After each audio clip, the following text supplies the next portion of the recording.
আল্লাহুম্মা সাল্লি আলা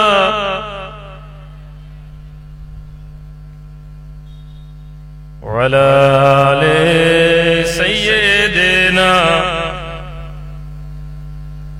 আল্লাহুম্মা সাল্লি আলা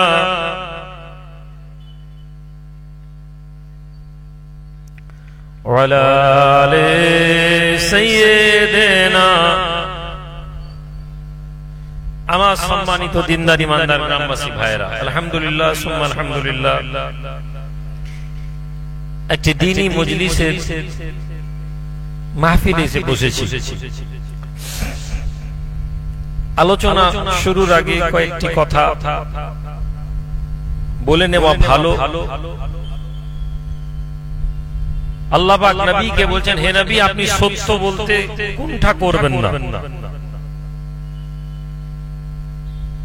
আপনি কাফের এবং মুনাফিকদের বিষয় নিয়ে আপনি অস্বস্তি এবং কাফের এবং মুনাফিকদের ভয় বা ওদের ব্যাপারে আপনি চিন্তা করবেন না যে ওরা কি ভাববে,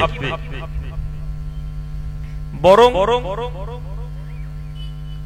আপনি মানুষকে আল্লাহর রাস্তায় ডাক দেন।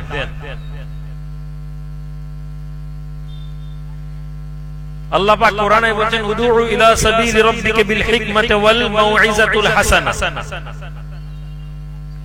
আপনি মানুষকে আল্লাহর রাস্তায় ডাক দেন প্রজ্ঞার সাথে, কৌশলের সাথে এবং মাউইজাতুল হাসানাহ, ভালো কথা বলে। সুতরাং আমরা আজকে ইসলামের একটি এমন দিক নিয়ে আলোচনা করার চেষ্টা করব যে দিকটা আমাদের জানা বড় জরুরি। নবীজি বলছেন, আখির একটা জামানা আসবে যখন ইসলামটা শুধু নামে রয়ে যাবে, নামে স্ট্রাকচার রয়ে যাবে ইসলামে। ইসলাম একটা বিল্ডিং এর নাম। এই বিল্ডিং এর ভেতরে রড, সিমেন্ট, সুরকি, বালি, এগুলো সমস্ত যখন টেম্পার থাকবে তখন এই বিল্ডিং এর ভ্যালু আছে। এই বিল্ডিং এ যখন জানলা, দরজা, গ্লাস লাগানো আছে তখন এই বিল্ডিং এর ভ্যালু আছে। এই বিল্ডিং এর ভেতরে যখন খাট, পালং, ফ্রিজ, এসি এই বিল্ডিং এর মধ্যে যখন আসে তখন এই বিল্ডিং এর ভ্যালু আছে। যখন একটি বিল্ডিং বাইরে থেকে দাঁড়িয়ে আছে কিন্তু সেই বিল্ডিং এর সুরকি, ইট, রড এগুলো সব দুর্বল হয়ে যায়, যে কোনো সময় এই বিল্ডিং ভেঙে যাওয়ার সম্ভাবনা থাকে। গভর্নমেন্ট লিখে দেয় যে এটা হচ্ছে ডেঞ্জারাস বিল্ডিং। নবীজি বলছেন ঠিক এরকমই একটা জামানা আসবে যখন ইসলামটা নামে রয়ে যাবে। সে সময় মুসলমানরা, মুসল্লিগুলো মসজিদে কানায় কানায় ভর্তি থাকবে। মুসলমান মসজিদে মুসল্লি ভর্তি। নবীজি বলছেন একজনের নামাজ কবুল হবে না। কেন? নবীজি বলছেন ইসলামটা শুধু নামের মধ্যে থাকে, আর ঈমান যেটা ইসলামকে, যেটা বিল্ডিং কে যেমন মজবুতি দেয়, ঈমান আল ঈমান ইয়ারজিউ ইলাল মদিনা, ঈমান মদিনায় ফিরে যাবে। আমি এই কথা আলোচনা করার জন্য এই জন্য বললাম, মনে হয় এই জলসা আপনাদের এর আগে এসেছি কমে আমার মনে নেই। আমি আশ্চর্য হলাম, আমি আসার টাইমে একটা মেলা ক্রস করে এলাম। মেলাই বলবো, যেখানে যুবক যুবতীরা ভর্তি হয়ে ভিড় হয়ে দাঁড়িয়ে আছে। কেউ খাবার দোকানে দাঁড়িয়েছে, কেউ খেলনা দোকানে দাঁড়িয়েছে, কেউ দাঁড়িয়ে আছে গল্প করছে। যুবক যুবতীরা খোলামেলা ভাবে দাঁড়িয়ে আছে এবং এই যুবক যুবতী, এই মানুষ, এই মহিলা, ওখানে কারো স্ত্রীও থাকতে পারে, কারো বোনও থাকতে পারে, কারো মাও থাকতে পারে। ওইখানে ওই যুবক 30-35 বছর থেকে আরম্ভ করে নিয়ে 8-10 বছরের বাচ্চা দেখছিলাম। ওইটুকু আস্তে আস্তে আমি পুরো নজর দিলাম কি অবস্থা। 6 বছরের মেয়ে থেকে আরম্ভ করে 40-42-50 বছরের মহিলারাও আছে। এবং যারা ওখানে আছে তারা কেউ তাদের কারো মধ্যে উপলব্ধি নয় যে ওই জায়গাটা অভিশপ্ত, আল্লাহর অভিশাপ ওখানে অবতীর্ণ হচ্ছে, এটা কিন্তু কারো মধ্যে উপলব্ধি নেই, কারো মধ্যে ভাবনা মনে হয়নি যে এটা একটা আল্লাহর অভিশপ্ত জায়গা। আমরা এখানে প্রত্যেকেই সমাজে আমরা মনে করেছি আমরা মুসলমান, আমরা মনে করেছি আমরা মরে গেলে আমরা জান্নাতে যাব। ওইখানে যে মহিলারা আছে ওই মহিলার মধ্যে কোনো একজন মেয়ের বাপ যে আছে সে বড় নামাজি, পাক্কা নামাজি। ওইখানে কোনো মহিলা আছে যার স্বামী ওখানে পাক্কা নামাজি, তাহাজ্জুদের নামাজ পড়ে, কিন্তু তার স্ত্রী হয়তো ওখানে আছে। ওখানে যে যুবক আছে সেই যুবকের ঘরে সেই যুবক হয়তো পাক্কা নামাজি ছেলে, কিন্তু ওইখানে ওই মানুষের কারো উপলব্ধি নয় যে আজ একটি মজলিস করা হয়েছে যেখানে আমাদেরকে ধর্মের জ্ঞান দেওয়া হবে। আমি রুহুল আমিন, আমাকে আমার বক্তব্য পছন্দ না, আপনি শুনবেন না, কিন্তু আপনার মাথায় রাখা দরকার এখানে যে মজলিস করা হয়েছে এই মজলিসটা কোনো অর্কেস্ট্রার মজলিস না। এখানে আমরা যারা এসে বসেছি আমরা এখানে কেউ এন্টারটেইনমেন্টের জন্য আসি না। এখানে আমরা যারা এসে বসেছি আমরা কেউ এখানে বক্তাদেরকে আনিনি যারা আমাদেরকে এন্টারটেইন করবেন, যারা আমাদেরকে আনন্দ দিবেন, যারা আমাদেরকে এমন গল্প শোনাবেন, এমন কিস্সা শোনাবেন, এমন একটু হাসির কথা বলবেন যে আমরা হেসে লুটোপুটি খেয়ে যাব। বরং আমরা জলসা করি। জলসা করার আমাদের উদ্দেশ্য হচ্ছে আমরা জলসার মাধ্যমে কোরআন এবং হাদিসের আলোকে আল্লাহ এবং তার রাসূলের হুকুমকে জানি, মানুষের মাধ্যমে, সালাফদের মাধ্যমে, নেক লোকেদের মাধ্যমে। কিন্তু এই কথা সত্য, আমরা তা জানি না।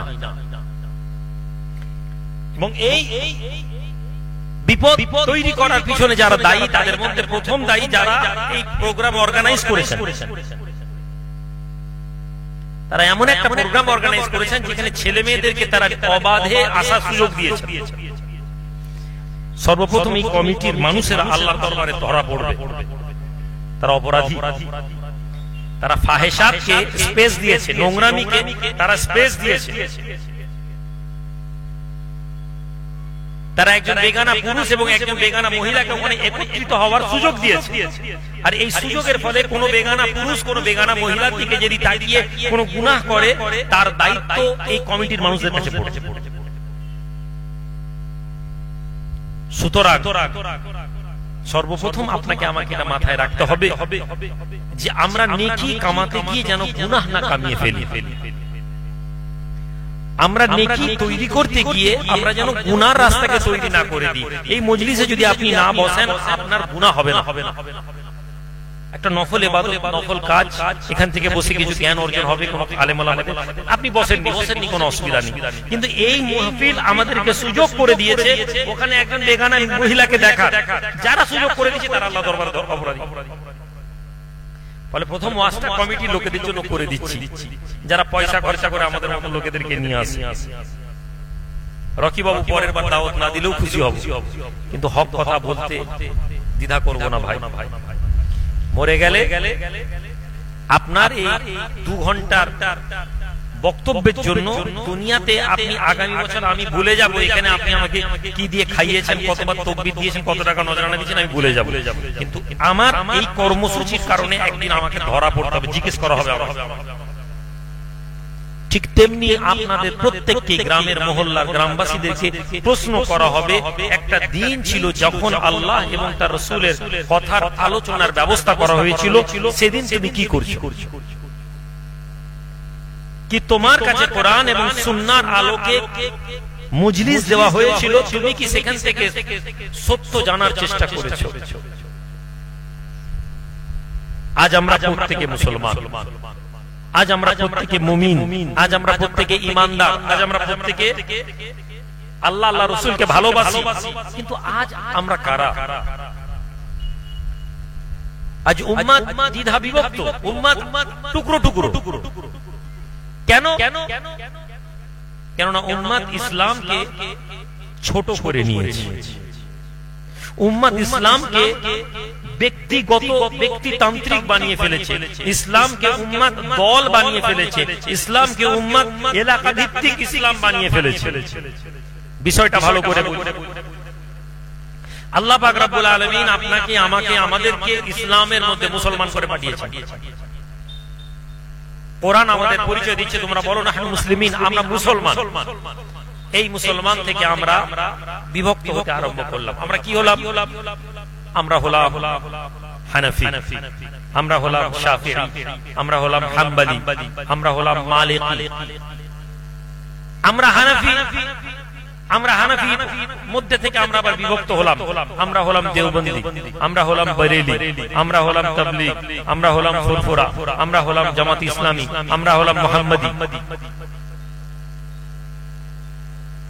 আবার আমাদের এই দলগুলো থেকে আমরা একে অপরকে কি করলাম? আমরা একে অপরকে কাফের ফতোয়া দিলাম। আমরা একে অপরকে বললাম যে এই আদর্শের বাইরে যে সে হচ্ছে জাহান্নামী। আমরা কাউকে বেদাতি বললাম, আমরা কাউকে মুশরিক বললাম, আমরা কাউকে গুস্তাখে রাসূল বললাম, আমরা কাউকে নবীর দুশমন বললাম। আমরা একে অপরকে লকব দিলাম, উপাধি দিলাম, ফতোয়া দিলাম, দিয়ে আমরা উম্মতকে বিভক্ত করলাম। কেন আমরা এটা করলাম? আপনি একজন ছাত্রকে মাদ্রাসায়, আমার মাদ্রাসা মুস্তাফা মাদানিয়া কাঞ্চনপুর আছে, আমি সেই মাদ্রাসায় একদিন মাদ্রাসা শিক্ষকদের মিটিং আছে, ওখানে হাদিস পড়া, মুহাদ্দিস সাহেব বুখারী বন্ধ পড়ানো হয়, মুহাদ্দিস সাহেবরা আছেন। বললাম, আমি বললাম আচ্ছা, আমাদের শিক্ষার যে সিলেবাস আছে, এই সিলেবাসে দাওয়াত দেওয়ার বিষয়ে কি কোনো কিতাব আছে? কোনো বাচ্চাকে এই ভিডিও করুন, বন্ধ করুন, অডিও রেকর্ডিং করো, ভিডিও করুন, ওখানে ভিডিও হচ্ছে।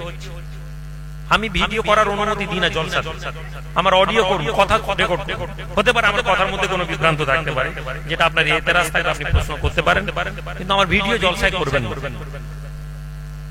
জলসার ভিডিওটা অপছন্দনীয়। আমি হারাম হালাল ভাবতে যাচ্ছি, ব্যক্তি প্রত্যেকের অপছন্দ পছন্দ থাকতে পারে। আমার কাছে অপছন্দনীয় যে জলসার কথা কেউ আমার ভিডিও করুন, অডিও করার অনুমতি সবসময় দিয়ে রেখেছি, অডিও করবে। এবং এটা বিগত 3 বছর ধরে আমি বলছি। আমরা যারা মুসলমান, আমরা যারা শিক্ষা ব্যবস্থা নিয়ে আছি, আমরা আলেম ওলামাদেরকে যদি প্রশ্ন করি দাওয়াত দেওয়ার পদ্ধতি আমাদের কাছে কি, আমাদের আলেমরা, আমাদের মাওলানারা দাওয়াতের বিষয়ে বড় কমজোর। দাওয়াত বলতে আমরা বুঝি যে আমাদের দলটাকে প্রতিষ্ঠিত করতে হবে, এটার দাওয়াতকে আমরা মনে করি এটাই দাওয়াত, এটাই জলসা, এটাই দ্বীন, এটাই তাবলীগ। আমরা কখনো বৃহত্তর দৃষ্টিভঙ্গি নিয়ে ভাবার চেষ্টা করি না যে নবী কিভাবে দাওয়াত দিয়েছেন। উম্মতের ইখতিলাফ যদি থাকে, এই ইখতিলাফকে কি করে আমরা একত্রিত করতে পারি, এটা নিয়ে আমাদের মেহনত কম আছে। আলহামদুলিল্লাহ এখন আলেম ওলামাদের একটা অংশ এর উপর মেহনত করছেন, কিন্তু নেই। পরিণতি আমাদের যারা শ্রোতা, আমাদের যারা মুরিদ, আমাদের যারা মুতাকাদিন, আমাদের যারা ফলোয়ার্স, আমাদের যারা পক্ষে আপনি যে দল করেন, সেই দলের বাইরে আপনার মাথার মধ্যে, জেহনের মধ্যে বীজ ঢুকে আছে। কেননা আপনার কাছে দ্বীনের দাওয়াত পৌঁছায়নি ঠিক মতো। আপনার কাছে দ্বীনের দাওয়াত পৌঁছেছে নবীকে মহব্বত করতে হবে, নবীর নামে কিয়াম পড়তে হবে, নবীর নামে মিলাদ দিতে হবে। আপনার কাছে এই দ্বীনের দাওয়াত গেছে। আপনার কাছে নবীর নামে দাওয়াত গেছে, মসজিদে যেতে হবে, নামাজের দাওয়াত দিতে হবে, নামাজ পড়তে হবে। আপনার কাছে দ্বীনের দাওয়াত এটাই গেছে। আপনার কাছে দ্বীনের দাওয়াত গেছে রাসূলুল্লাহর সানে কিয়াম পড়তে হবে, রাসূলের সানে নাত পড়তে হবে, নারায়ে রিসালাত ইয়া রাসূলুল্লাহ লাগাতে হবে। আপনার কাছে দ্বীনের দাওয়াত গেছে। আপনার কাছে দ্বীনের দাওয়াত যায়নি ইয়া আইয়ুহাল্লাযীনা আমানু দুখুলু ফিস-সিলমি কাফা, হে ঈমানদার ইসলামের মধ্যে প্রবেশ করো পূর্ণ রূপে। আপনার মধ্যে এই মেসেজ যায়নি ইসলামের মধ্যে কেমন করে প্রবেশ করবে। আপনার কাছে ধর্ম একটি ছোট পরিধির নাম, আপনার কাছে ধর্ম একটা দলের নাম। আপনি যে দল করেন ওই দলটার নাম ধর্ম। আপনি যদি ঠান্ডা মাথায়, ঠান্ডা মস্তিষ্কে আপনাকে প্রশ্ন করা হয়, ভাই তুমি যে দলটা করো, এই দলটা কি 200 বছর আগে ছিল? তাবলীগ, বেরেলি, ফুরফুরা, আজানগাছি, জামাত ইসলামী, ভাই 250 বছর আগে এই নামে কোন দল ছিল না? ভাই ছিল না। তাহলে 250 বছর আগের মুসলমান কিভাবে জান্নাতে গেল? আর তুমি আজকে কি করে বলছো আমার দলটাই করতে হবে, এটাই কামিয়াবির মাপকাঠি, এটাই হচ্ছে মুসলমানদের কামিয়াবির রাস্তা, এটাই হচ্ছে জান্নাতের রাস্তা, এটাই হচ্ছে তরিকাতের রাস্তা। তুমি এটা বলছো, কে তোমার মাথায় এটা ঢুকালো হে যুবক? কেন তোমার মস্তিষ্কে এলো না যে মুসলমান ধর্মকে কিভাবে আমি গ্রহণ করব, নবী এবং রাসূলরা কিভাবে দিয়েছেন? আমাদের মধ্যে যদি মতানৈক্য আসে, আমাদের মধ্যে যদি কোনো মত পার্থক্য হয়, এটাকে আমরা কোন নজরে দেখব? আসেন রাসূলের সাহাবাদের জীবন থেকে দেখি। আল্লাহর নবী ছিলেন, সবাই ঐক্যবদ্ধ ছিলেন, ইখতিলাফ হয়েছে, রাসূলের কাছে গেছে, ফারুদ্দু ইলাল্লাহি ওয়া রাসূল, আল্লাহ এবং তার রাসূলের দিকে ফিরে যাও। সাহাবারা এসেছেন, ইয়া রাসূলুল্লাহ অমুক লোক অমুক কথা বলেছে, আচ্ছা এটা ঠিক এটা নেই। সাহাবী এসে বলেন, ইয়া রাসূলুল্লাহ আমি ভালো না আবু বকর ভালো? আল্লাহ নবী বলেন আবু বকর ভালো। সাহাবী বলেন, ইয়া রাসূলুল্লাহ আমি ভালো না ওমর ভালো? নবীজি বলেন ওমর ভালো। ইয়া রাসূলুল্লাহ আমি ভালো না ওসমান ভালো? ওসমান ভালো। নবীজি বললেন তুমি প্রশ্ন করো না, তারপর তাকে বুঝালেন। ওই সাহাবী বলেন আমি যদি এই প্রশ্নটা না করতাম, কম্পেয়ার না করতাম, তাহলে বড় ভালো। তো নবীর কাছে এসেছেন, অভিযোগ তুলেছেন। আলী মুরতাযা রাদিয়াল্লাহু তাআলা আনহু একটি দাসী সংক্রান্ত একটা মাসলা নিয়ে মুসলমানরা নবীর কাছে এলো, ইয়া রাসূলুল্লাহ আলী শরীয়তের এই বিরুদ্ধে কাজ করেছে। একজন লোক সফর থেকে এসে দাঁড়িয়ে গেল, নবীজি মুখ ফিরিয়ে নিলেন। আবার ওই দিক দিয়ে একজন লোক দাঁড়ালো, ইয়া রাসূলুল্লাহ আলী এই কাজ করেছে, শরীয়তের বিরুদ্ধে এই কাজ করেছে। আল্লাহ নবী মুখ ফিরিয়ে নিলেন। আবার একজন দাঁড়িয়েছে, ইয়া রাসূলুল্লাহ আলী সফরে গিয়ে একজন দাসীর সাথে এই কাজ করেছে যেটা শরীয়ত বিরোধী কাজ। আবার নবীজি মুখ ফিরিয়ে নিলেন। আবার একজন দাঁড়িয়েছে, আবার বলেছে। চারজন যখন রাসূলুল্লাহর সামনে বারবার আলীর বিরুদ্ধে বলছে, আল্লাহর নবী চেহারা মোবারক লাল হয়ে গেল, অসন্তুষ্ট হলেন। তিনি বললেন তোমরা আলীর কাছ থেকে কি চাও? তোমরা আলীর কাছ থেকে কি চাও? তারপরে নবী বললেন আমি আলীর থেকে, আলী আমার থেকে। শরীয়তের প্রশ্ন স্টপ হয়ে গেল, সবাই বসে গেলেন, আর কোনো প্রশ্ন নাই। নবী ছিলেন, কোনো বিতর্ক ছিল না। নবীর পরে মুসলমানদের খলিফা আমিরুল মুমিনিন আবু বকর সিদ্দিক রাদিয়াল্লাহু তাআলা আনহু, আবু বকর সিদ্দিকের জামানায় হযরত ওমর এসেছেন অভিযোগ নিয়ে, অবজেকশন নিয়ে, হে আমিরুল মুমিনিন খালিদ ইবনে ওয়ালিদ মুসলমানকে কতল করেছে, আপনি ওর উপরে হদ জারি করুন। ওমর, হে আমিরুল মুমিনিন খালিদ ইবনে ওয়ালিদ মুসলমানকে কতল করেছে, ওর উপরে ইসলামের উপরে ইসলামের রায়ের হদ জারি করুন। খালিদ ইবনে ওয়ালিদকে কতল করুন, হত্যা করুন। খালিদ ইবনে ওয়ালিদের বিরুদ্ধে সাক্ষী কে আছে? ওমর একজনকে দিয়েছেন। হে আমিরুল মুমিনিন, ওই মানুষ বলতে থাকে আমিরুল মুমিনিন ওমর ঠিক বলেছেন, খালিদ ইবনে ওয়ালিদের কাছে ওই লোক সাক্ষী দিয়েছে, ওই মানুষ ওই কাজ করেনি, অথচ খালিদ ইবনে ওয়ালিদ তারপরে ওই মুসলমানকে হত্যা করেছে। মুসলমান সাক্ষী দিচ্ছে হত্যা করেছে, সাক্ষী নিয়ে এসে হত্যা করেছে। ওমর আম কোন সাহাবী না, সাহাবাদের ক্লাসিফিকেশন ছিল, সাহাবীদের কোয়ালিটি ছিল। সব সাহাবী এক, যারা বলে তারা ইসলাম জানে না, সবাই বলে সব সাহাবা সমান, যারা বলে তারা মিথ্যা বলে, ধর্ম জানে না, তারা ইসলাম জানে না। সব সাহাবী এক হতে পারে না, সব সাহাবী এক নয়। সাহাবীদের মর্যাদা আছে, মর্তবা আছে, তাদের ক্লাস আছে। আবু বকর সিদ্দিকের সাথে আপনি কোন উম্মতের তুলনা করতে পারেন না। জোরে বলুন সুবহানাল্লাহ। নবীর পরিবার আলী ইবনে আবি তালিবের সাথে কোন সাহাবা তুলনা হয় না। রাসূলুল্লাহ যা বলে দিয়ে গেছেন সেটার সাথে অন্য কোন প্রশ্ন আসে না। তাদের ক্লাস ছিল। ওমর কে, যার ব্যাপারে নবী বলছেন আমার পরে যদি কেউ নবী হতো তাহলে সেটা ওমর হতো। চারটিখানি কথা নয়, যার ব্যাপারে কোরআনে একবার নয়, দুইবার নয়, বহুবার, একাধিকবার কোরআনের মধ্যে আয়াত অবতীর্ণ হয়েছে। আল্লাহ কোরআনে আয়াত নিয়েছেন ওমরের কথা মোতাবেক। ওমরের ফয়সালা উপরে দাঁড়িয়ে মুসলমানদের উপরে আযাব আসা বন্ধ হয়ে গিয়েছে। আল্লাহর নবী সিদ্ধান্ত নিয়েছেন, আবু বকর সিদ্ধান্ত নিয়েছেন, ওমর নবীর আর আবু বকরের এগেইনস্টে সিদ্ধান্ত নিয়েছেন, এবং সেই সিদ্ধান্ত আল্লাহর নবী ওমরের সিদ্ধান্তের উপর বলবৎ করেছেন। ঠিক আছে, ওমর ঠিক বলেছে। যুদ্ধের রিলেটেড একটি ঘটনা নিয়ে, বংশের লোককে কে হত্যা করবে?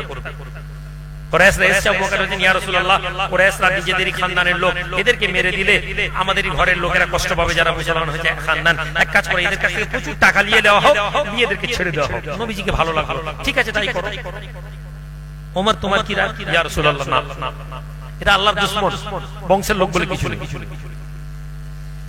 ইয়া রাসূলুল্লাহ, ইয়া হাবিবাল্লাহ, হুজুর বরং আবু বকরের বংশের লোক, আবু বকরের ঘরের লোককে আবু বকরের হাতে তলোয়ার তুলে দিন। আবু বকর নিজের খানদানের বংশের লোক যারা ঈমান আনেনি, যারা মুসলমানের বিরুদ্ধে লড়াই করেছে, ওদেরকে হত্যা করো। আমি ওমর আমার হাতে তলোয়ার দিন, আমি আমার খানদানের মানুষকে হত্যা করব। আলীর হাতে তলোয়ার তুলে দিন, আলী তার বংশের লোকেদের, তার পরিবারের লোকেদেরকে হত্যা করবে, যাতে কোনো মুসলমান প্রশ্ন না করে। একদিকে অফার ছিল পয়সা, দুনিয়াবি একটা সিম্প্যাথি, আরেকদিকে ছিল আল্লাহর সিদ্ধান্ত, আল্লাহর দুশমনকে দুশমন দেখা। আল্লাহ নবী ওমরের ফয়সালাকে ফয়সালা না, ঠিক আছে ওমরের ফয়সালা হয়ে গেছে, ফয়সালা হয়ে গেছে। আল্লাহ নবী আর আবু বকর সিদ্দিক বসে আছেন একটা গাছের তলায়, ছোট ছোট আরবের ঝোপ গাছ। রাসূলুল্লাহ বসে আছেন, চেহারা চিন্তিত, একদম হতাশার মধ্যে, শুকনা মুখ নিয়ে। ওমর বলেন, ইয়া রাসূলুল্লাহ, আপনার চেহারার মধ্যে চিন্তা, আপনার চোখের মধ্যে পানি, আমাকে বলুন, আমি আপনার সাথে কাঁদবো। আল্লাহ নবী বলছেন, হে ওমর, যদি তোমার কথা না শুনতাম তাহলে আজ উম্মতের উপরে আল্লাহর আযাব এসে যেত। বলে ছোট ছোট ঝাপড়া গাছগুলো, ছোট ছোট গাছগুলোকে দেখাচ্ছেন, বলছেন ওই গাছ পর্যন্ত এসে গেছিল আল্লাহর আযাব, শাস্তি এসে যেত যদি তোমার ফয়সালা না শোনা হতো। কি বলুন সুবহানাল্লাহ। এই ওমর অভিযোগ এনেছেন। আপনার মনে হয় এই ওমর কোন সাধারণ লোক? ইসলাম রেসপেক্ট করাকে কতটা গুরুত্ব দেয় এটা আলোচনার বিষয়। হে ওমর, আবু বকর সিদ্দিক বলেন, ওমর আপনার ভুল হচ্ছে। খালিদ ইবনে ওয়ালিদ মুসলমানকে হত্যা করেনি, ও বুঝতে ভুল হয়েছে, ওকে শাস্তি দেওয়া যাবে না। খালিদ ইবনে ওয়ালিদের সেকেন্ড অ্যাটেম্প অবজেকশন, ঠিক আছে ওকে হত্যা করবেন না, ও জিনা করেছে। সাহাবায়ে রাসূল, সাহাবায়ে রাসূল একজন সাথীর বিরুদ্ধে অভিযোগ এনেছেন, হে আমিরুল মুমিনিন ও আবু বকর, খালিদ ইবনে ওয়ালিদ জিনা করেছে। ওই সাহাবীর স্ত্রীকে জোর করে কবজা করে নিয়ে তাকে বিয়ে করেছে, ও জিনা করেছে। জিনার অভিযোগ, ওকে শাস্তি দিন। খালিদ ইবনে ওয়ালিদের বিরুদ্ধে এই কথাও শুনে আবু বকর বলেন, ওমর আপনার বুঝতে ভুল হয়েছে, আমি খালিদ ইবনে ওয়ালিদকে শাস্তি দিতে পারিনি। আপনি কি শুনেননি আল্লাহ রাসূল সাল্লাল্লাহু আলাইহি ওয়াসাল্লাম বলেছেন এই কথা, যদি খালিদ ইবনে ওয়ালিদের ভুল হয় তো ওর ইজতিহাদ করতে ভুল হয়েছে। রাসূলুল্লাহ বলেছেন, মুজতাহিদদের যদি ভুল হয় ধর্মের ব্যাপারে, তবুও আল্লাহ তাদেরকে একটা নেকি দিয়েছেন। জোরে বলুন। কোন মসলা আলোচনা করা নয় ভাই, জিনা এবং হত্যার অভিযোগে আবু বকর সিদ্দিক ডিফেন্স করছেন। আমরা মুসলমান, যে কিয়াম পড়লো আর যে কিয়াম পড়লো না, দুজনকে জাহান্নামে পাঠিয়ে দিলাম। যে কিয়াম পড়লো তাকে বললাম বেদাতি, নবীর জামানা হয়নি, বেদাতি মানে জাহান্নামী। আর যে কিয়াম পড়লো না, আরেকজন বলতে লাগলো নবীর দুশমন, নবীর সামনে বেয়াদবি করেছে, ও যা। কথা বুঝতে পারছেন? আমরা মুসলমান, একদিকে জিনা, একদিকে ব্যভিচারের মতন অপরাধ নিয়ে আসার পরেও সাহাবা ডিফেন্স করছেন তার সাহায্য সঙ্গীকে। আর আরেকদিকে মুসলমান, তুমি কেউ কিয়াম পড়লো অথবা পড়লো না, তার জন্য তুমি একে অপরকে জাহান্নামী বানিয়ে দিলে, তুমি একে অপরকে বেঈমান বানিয়ে দিলে, তুমি একে অপরকে কাফের বানিয়ে দিলে। কিসের জন্য হে যুবক? কেননা তুমি ধর্ম জানো না। তুমি নিজেকে হানাফি বলো, ইমাম আযম ইমাম আবু হানিফা রাহমাতুল্লাহ আলাইহির কাছে এসে বলেন, হুজুর অমুক লোক বলেছে কিয়ামতের দিনে কেউ বেঈমান জাহান্নামে যাবে না, কোন কাফের বেঈমান কেউ জাহান্নামে যাবে না। সরাসরি শরীয়তের বিরুদ্ধে কথা। কোরআন বলছে কাফেরদের জন্য আল্লাহ জাহান্নামকে হারাম করেছেন, আর এই মুফতি সাহেব বলছে যে কোন কাফের কিয়ামতের দিনে বেঈমান কোনদিন জাহান্নামে যাবে না কিয়ামতের দিনে। লোক এসে আবু হানিফা রাহমাতুল্লাহ আলাইহির কাছে ফতোয়া নিতে। আমাদের মাওলানা সাহেবরা ফেসবুকিয়া এবং ইন্টারনেটিয়া যে আলেম ওলামারা আছেন, যারা সারা দিন মোবাইলে আর ফেসবুকে যাদের ওয়াজ শুনতে পাওয়া যায়, শুধু 20 আর 20, হিংসা আর হিংসা, বিদ্বেষ আর বিদ্বেষ, অপরের সমালোচনা আর অপরের সমালোচনা, এই নিয়ে তার বক্তব্য আমাদের বক্তব্য। অন্যের বিরুদ্ধে কথা না বললে যেন আমাদের শান্তি হবে না। আমি রুহুল আমিন এখনই চটকাদার কথা বলে চারটা অন্য সিলসিলার নামে এখন কথা বলা সমালোচনা শুরু করে দিই, কাফের ফতোয়া দিয়ে প্রমাণ করে দেওয়ার চেষ্টা করি, দেখবেন লোক এসে জড়ো হয়ে যাবে। ভাই ইসলামটা শিখতে আসি তো, ওসব কথা কি শুনে কি হবে? আল্লাহ নবী দয়ার নবী নূর নবী বলেন একটা জামানা আসবে, একটা সময় আসবে, আল্লাহ পাক হক আলেমদেরকে দুনিয়ার জমিন থেকে তুলে নেবেন। মুসলমান হক আলেম ইলমকে আল্লাহ পাক তুলে নেবেন। ইলমকে তুলে নেওয়ার মানে এই নয়, ইলমকে তুলে নেওয়ার মানে এই নয় যে সমস্ত আলেম ইলমটার ওদের অন্তর থেকে উঠে চলে যাবে। ইলমকে তুলে নেবেন আল্লাহ নবী বলছেন কিয়ামতের পূর্বে। নবী বলছেন ইলমকে তুলে নেওয়া মানে এই নয় যে সবাই মারা যাবে, সবার ইলম অন্তর থেকে উঠে যাবে, বরং আল্লাহ হাক্কানি আলেমদেরকে তুলে নেবেন সমাজ একটা একটা করে নেক আল্লাহওয়ালা মানুষেরা দুনিয়া থেকে মারা যাবে। কারা বেঁচে থাকবে? জাহেলেরা। রাসূলুল্লাহ নবী আমার বলেন জাহেলদের আবির্ভাব হবে, জাহেলেরা ধর্মের কথা বলবে, জাহেলেরা মানুষদেরকে ধর্ম শেখাবে। নবী আমার বলেন এরপরে ওই জাহেলেরা ফতোয়া দিবে এবং ফতোয়া দিতে দিতে জনগণ ওই মানুষদের কাছে ফতোয়া নেবে এবং নিজেরা ধ্বংস হবে, আর যারা ফতোয়া দেনেওয়ালা তারাও ধ্বংস হয়ে যাবে। আগে ফতোয়া ছিল দারুল ইফতা, ফতোয়া ছিল মুফতি সাহেবের কাছে, ফতোয়া ছিল মাদ্রাসাতে, আজকে ফতোয়া হচ্ছে জলসার মজলিস। আজকে ফতোয়া হচ্ছে জলসার মজলিসে, কাগজ ধরিয়ে দিচ্ছে মৌলভী সাহেব চিরকুট দিয়ে হারাম নাজায়েজ চলবে না, যে করবে কাফের বিদআতি, ফতোয়ার ফুলঝুরি উঠছে। নবী বলেন এমন একটা জামানা আসবে জাহেলদের কাছে লোক প্রশ্ন করবে আর জাহেলরা কোনো বিষয়ে কথা বলা বন্ধ করবে না, তারা প্রতিটি কথার উত্তর দিবে এবং তাদের কথা যারা শুনবে তারাও ধ্বংস হবে, আর এই জাহেলরা নিজেরাও ধ্বংস হবে, এরাও ধ্বংসের মধ্যে গিয়ে পড়বে। সম্মানিত হাজিরিন, জলসার মজলিস আমাদেরকে ধর্মের বুনিয়াদ শেখানোর জন্য আসছে। এটা একটা শিক্ষা প্রতিষ্ঠান, এটা একটা মজলিস যেখানে আল্লাহ এবং তার রাসূলের কথা শোনার জন্য আমাদেরকে বাঁচার জন্য কি করতে হবে এটা জানা দরকার। এখানে কোনো মাসলা নিয়ে আমি আলোচনা করতে আসছি না। আমি এখানে আপনাদেরকে কোনো ধর্মের নিগুড় তত্ত্ব বলতে আসিনি, আমি শুধু আপনাদেরকে এসে বলতে চেয়েছি যে এখানে সাধারণভাবে কিভাবে জীবন তৈরি করবেন। আজ বিশ্বের মুসলমান মুসিবতে আছে, একথা আমরা বলছি, আপনি কি জানেন নবীজি একথা বলে দিয়ে গেছে। আজ মুসলমান মুসিবতে আছে, আপনি দোষ দিচ্ছেন কাকে? ইসরায়েলে মরছে, আপনি বলছেন ইহুদিরা মুসলমানদের উপর জুলুম করছে।